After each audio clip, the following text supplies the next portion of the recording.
Oh my god. Ego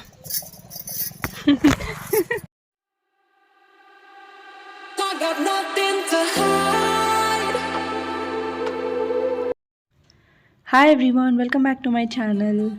so ఈరోజు నేను car driving నేర్చుకోవడానికి వచ్చాను మళ్ళీ. సో ఇది ఐ థింక్ 5th టైం అనుకుంటా. సో ఈ 5th టైం కార్ తీసినప్పటికీ నాకు ఇంత డ్రైవింగ్ వచ్చింది. సో ఈరోజు నేను సింగిల్గా కార్ తీసుకొని అలా గ్రౌండ్లోని ప్రాక్టీస్ చేస్తున్నాను అనమాట. ఇప్పటివరకు నా పక్కన శ్రీకాంత్ ఉండేవారు, మా హస్బెండ్. సో ఇప్పుడు తను బయట మా పాపకి తను సైకిల్ తీసుకొచ్చారనమాట, ఆడిపిస్తున్నారు. ఒక పక్క నేను ఇలా కార్ నేను సింగిల్గా తీసేంత స్టేజ్కి వచ్చాను. So I'm happy for this. ఎందుకంటే నేను ఇంత కూడా నేర్చుకుంటాను, చాలా భయం వేసింది స్టార్టింగ్ నాకు. బట్ ఇంత అయినా సరే నాకు వచ్చింది అని అంటే నాకున్న ఇంట్రెస్ట్ అండ్ గట్టి నమ్మకం అనమాట, రావాలి కార్ డ్రైవింగ్ కూడా నేర్చుకోవాలి అనేసి. సో నేర్చేసుకుంటున్నాను. సో ఫస్ట్ అయితే ఫ్రీగా ఉన్న గ్రౌండ్ చూసుకున్నాను మేము ఇక్కడ. సో అక్కడ నేర్చుకుంటున్నాం అనమాట. డ్రైవింగ్ క్లాసెస్కే వెళ్దాం అనుకున్నాను, బట్ డ్రైవింగ్ క్లాసెస్ అవసరం లేదు అని చెప్పారు.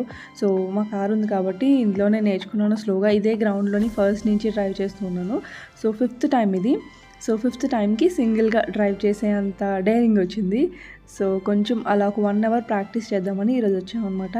సో ఈ వీడియో స్పెషల్గా నేను పెడుతున్నాను, ఎందుకంటే నాకు తర్వాత ఎప్పుడైనా చూసుకోవడానికి కూడా ఉండాలి కాబట్టి సపరేట్గా ఒక చిన్న వీడియోలో పెడుతున్నాను నా డ్రైవింగ్ ప్రాక్టీస్ అదంతా కూడా. అక్కడ ఆరెంజ్ సైకిల్ వేసుకున్నాను చూసారా, తను రిషి నా డాటరు. సో ఇంకా తను గ్రౌండ్లోనే ఆడుకుంటుంది అనమాట. ఈసారి కొంచెం ఎంగేజ్గా ఉంచడానికి సైకిల్ తీసుకొని వచ్చాము కార్లోనే. సో ఇంకా నేను కార్ నేర్చుకుంటున్నాను, వాళ్ళ డాడీ ఏమో తనని ఆడిపిస్తున్నారు. నా లైఫ్లో నాకు కావాల్సినవి చాలా ఉన్నాయి, ఏమేమి అచీవ్ చేయాలి, ఏమేమి డ్రీమ్స్, లైక్ ఏమేమి నా సొంతంగా చేసుకోవాలి అనేసి.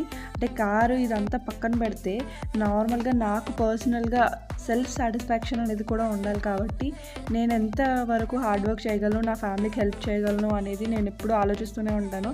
లైక్ ఇప్పటివరకు నేను ఎప్పుడు ఖాళీగా లేను, ఏదో ఒక వర్క్ చేస్తూనే ఉన్నాను, చిన్నదో పెద్దదో ఏదో ఒకటి ఇంకా చేస్తూనే ఉన్నాను అనమాట. నా మైండ్లో అలా తిరుగుతుంది. అన్నీ మనం అనుకున్న వెంటనే రావు కదా.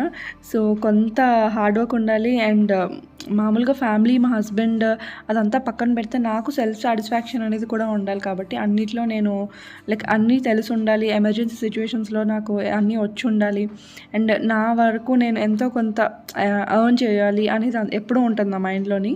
సో నా ఫ్యామిలీ సిచ్యువేషన్స్కి తగ్గట్టు, నాకు తగ్గట్టు నా ప్రాబ్లమ్స్ నాకు తెలుసు కాబట్టి నాకు ఎక్కడ కంఫర్టబుల్గా ఉంటే అక్కడ నేను వర్క్ చేసుకోగలుగుతున్నాను. సో ఇప్పటికైతే నేను కార్ అయితే నేర్చేసుకుంటున్నాను. సో ఇంకా పర్ఫెక్ట్గా రాలేదు, జస్ట్ కార్ డ్రైవింగ్ ఎలా నేర్చుకుంటారు అనేది తెలిసింది.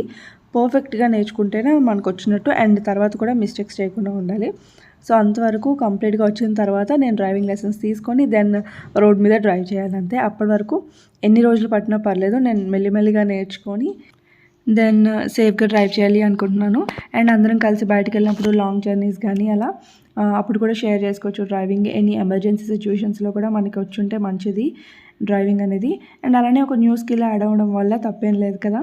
సో ఈ వీడియోతో ఇక్కడితో ఎండ్ చేస్తున్నాను. నా థాట్స్ ఎక్స్ప్రెస్ చేసిన విధానం మీకు నచ్చినట్టయితే ప్లీజ్ లైక్ చేయండి, అండ్ ఈ వీడియో నచ్చినా లైక్ చేయండి. సో మళ్ళీ నెక్స్ట్ వీడియోకి వెళ్దాం. అంతవరకు బాయ్ బాయ్, టేక్ కేర్.